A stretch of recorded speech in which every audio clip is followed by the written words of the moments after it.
15 अगस्त 1947 की आधी रात घड़ी की सुइयां जैसे ही 12 पर पहुंची, भारत ने सदियों की गुलामी की जंजीरों को तोड़ दिया।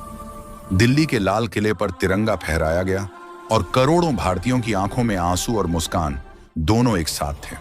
लोग सड़क पर नाच रहे थे, मंदिरों, मस्जिदों और गुरुद्वारों में घड़ियाल बज रहे थे और हर गली कूचे में भारत माता की जय के नारे गूंज रहे थे।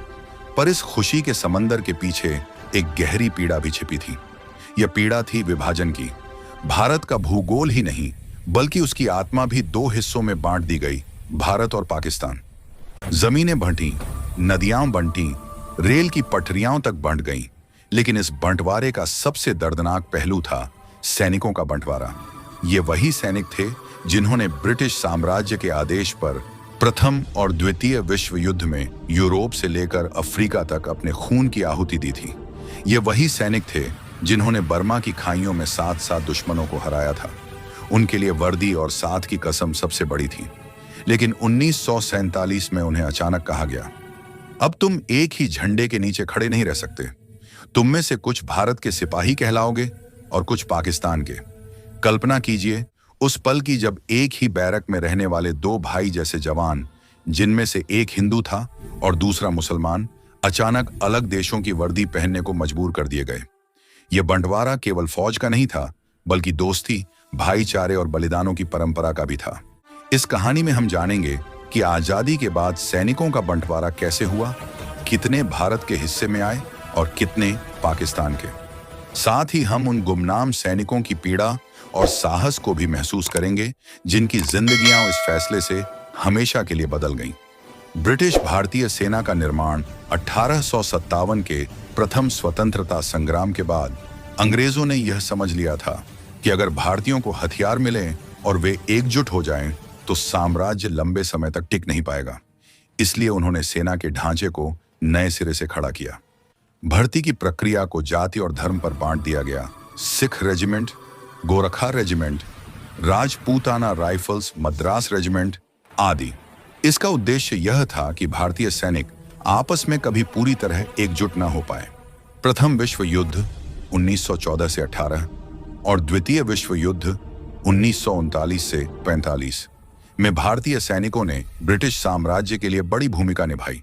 प्रथम विश्व युद्ध में लगभग 13 लाख भारतीय सैनिक यूरोप, मध्य एशिया और अफ्रीका में लड़े। द्वितीय विश्व युद्ध में तो यह संख्या 25 लाख तक पहुंच गई। इन युद्धों में भारतीय सैनिकों ने अपनी वीरता से दुनिया का ध्यान खींचा। हजारों ने शहादत दी, हजारों ने अपंग होकर भी मातृभूमि के लिए लड़ाई जारी रखी। द्वितीय विश्व युद्ध के बाद ब्रिटिश हुकूमत कमजोर हो चुकी थी। भारत में स्वतंत्रता आंदोलन तेज हो गया था। 1945 से 45 तक ब्रिटिश भारतीय सेना का आकार घटकर लगभग 4 लाख सैनिकों का रह गया था। यही सेना जिसने कल तक यूरोप और एशिया में ब्रिटिश झंडे के नीचे युद्ध लड़ा था, अब स्वतंत्रता के क्षण में दो हिस्सों में बांटी जाने वाली थी। ब्रिटिश भारतीय सेना केवल जमीनी फौज ही नहीं थी, बल्कि इसमें तीनों अंग शामिल थे।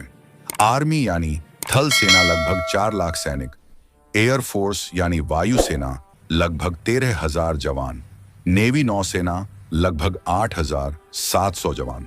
इस सेना में हिंदू, मुसलमान, सिख, ईसाई, गोरखा सभी समुदायों के लोग थे। सैनिकों की पहचान केवल उनकी वर्दी थी, धर्म या जाति नहीं। 1947 में जब भारत की आजादी की घोषणा हुई और साथ ही पाकिस्तान के निर्माण का ऐलान हुआ, तो सबसे कठिन सवाल था, सेना का क्या होगा? क्या पूरी सेना भारत में रहेगी और पाकिस्तान अपनी नई सेना बनाएगा, या फिर मौजूदा सेना को दोनों देशों में बांटा जाएगा? काफी विचार विमर्श के बाद तय हुआ कि सेना को भी विभाजित किया जाएगा। 2/3 लगभग 2,60,000 सैनिक भारत को मिलेंगे। 1/3 लगभग 1,40,000 सैनिक पाकिस्तान को दिए जाएंगे। यह अनुपात इस आधार पर तय किया गया कि भारत की आबादी और क्षेत्र पाकिस्तान से बड़ा है। सिर्फ धार्मिक आधार पर सैनिकों को नहीं बांटा गया। हर सैनिक और अधिकारी को यह विकल्प दिया गया कि वह किस देश की सेवा करना चाहता है। बहुत से मुसलमानों ने पाकिस्तान चुना, लेकिन कुछ मुस्लिम अधिकारी और जवान भारत में ही रह गए। सबसे प्रसिद्ध उदाहरण ब्रिगेडियर मोहम्मद उस्मान है, जिन्होंने पाकिस्तान जाने से इनकार किया और भारत में रहकर 1948 के युद्ध में शहादत पाई। कई हिंदू और सिख सैनिक जिनके परिवार पाकिस्तान में रह गए थे, फिर भी भारत की सेना में शामिल रहे। एक दिलचस्प पहलू था गोरखा सैनिकों का।